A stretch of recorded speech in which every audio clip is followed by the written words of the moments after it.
Hey, what up? My name is Sky, like the big blue sky, and today I'm gonna show you how to uncover pain on a prospecting call or on a sales call, even if the prospect says they're totally happy with who they're currently using. Now, before we dive in, I wanna give credit where credit's due. I learned this question framework from Jeremy Miner.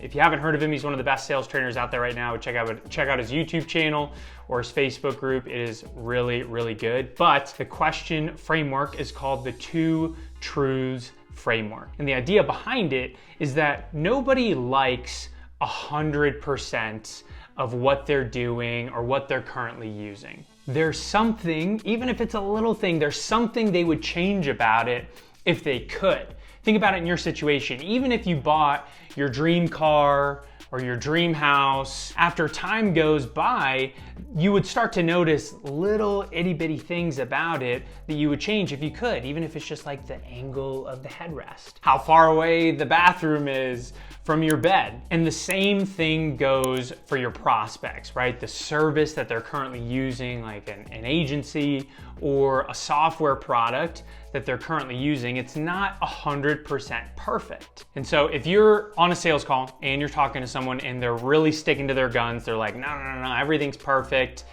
Just tell me your pitch, or we don't need whatever it is that you're selling. You can pull out the Two Truths framework and use it to help you try to cut through the noise or uncover if it's a smokescreen, or maybe there actually is no opportunity there. But either way, the Two Truths framework is gonna be a really great framework that you can use in those kind of situations. But for context, the only situation where this is gonna be relevant is when someone tells you that they're really happy with who they're currently using. Otherwise, this questioning framework isn't gonna make sense. Okay, so it goes like this. Let's say you're talking to someone, their name is John, and they tell you that they are really happy with who they're currently using. You're on the phone with them and you're like, hey, John, I mean, it sounds like everything's going really well for you with who you're currently using. I mean, is there anything you would change about that situation or add to it if you could?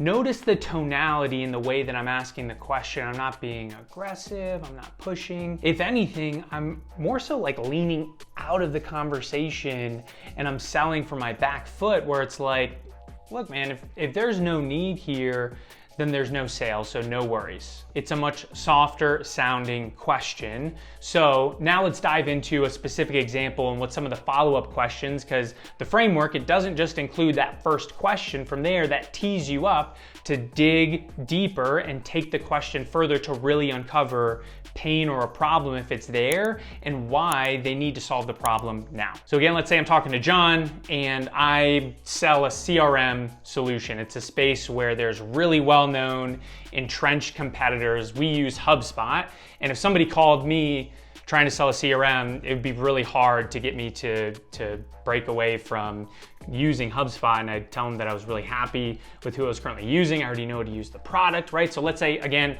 talking to John, I'm selling a CRM solution, and John tells me, I already use HubSpot, I'm really happy with it. I'd be like, so John, it sounds like you're already getting a ton of value already from HubSpot, and you already know how to use the product really well. I mean, is there anything you would change in a perfect world about HubSpot or add to it if you could? Now John's gonna answer, he'd be like, well, actually, it would be nice if they had X, Y, and Z. Oh, that's interesting, John. Why do you say that? Well, you know, we really need to start working on A, B, and C. Yeah, but John, why is that important to you now though? Why not just continue going without that feature and just continue to put off that project, right? So now what's happening, you went from a situation where there's no opportunity, they told you that they're really happy with who they're currently using, and now you've uncovered a pain point, and John is starting to tell you, but more importantly himself, what that pain point is and why he needs to solve it now. Okay, let's do another example. Let's say you are an agency and you're selling to a woman named Sally. She tells you that she's already really happy with the agency that she's currently using. So I'm like, well, Sally, I mean, it sounds like the agency that you're already using is crushing it for you right now. I mean, in a perfect world though, is there anything you would change about the service you're getting or add to it if you could? Well, Sky, now that you mention it, actually it'd be really nice if in our current package, we also got X, Y, and Z service. Oh, interesting. Sally, why do you say that? Well, I mean, if we really want to grow, we've already got this channel built. Now we need to start diversifying our lead flow. So it'd be really nice if the agency we currently had also provided this in the package that we were in. Yeah, but Sally, why is this important to you now though?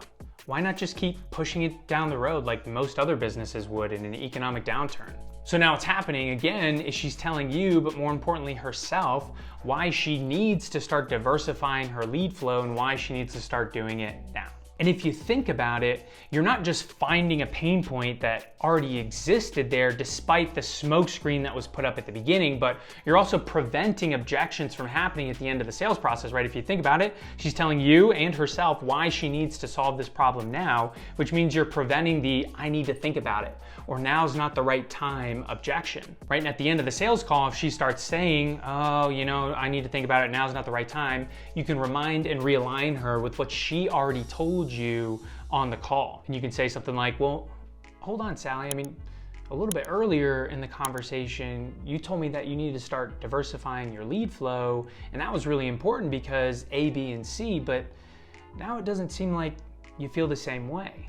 What's coming up for you? All right, guys, that is all I got for you today. I hope you found the Two Truths framework useful. If you did, hit the like and subscribe button below. But other than that, that's all I got. I wish you the best of luck and I will see you on the next video.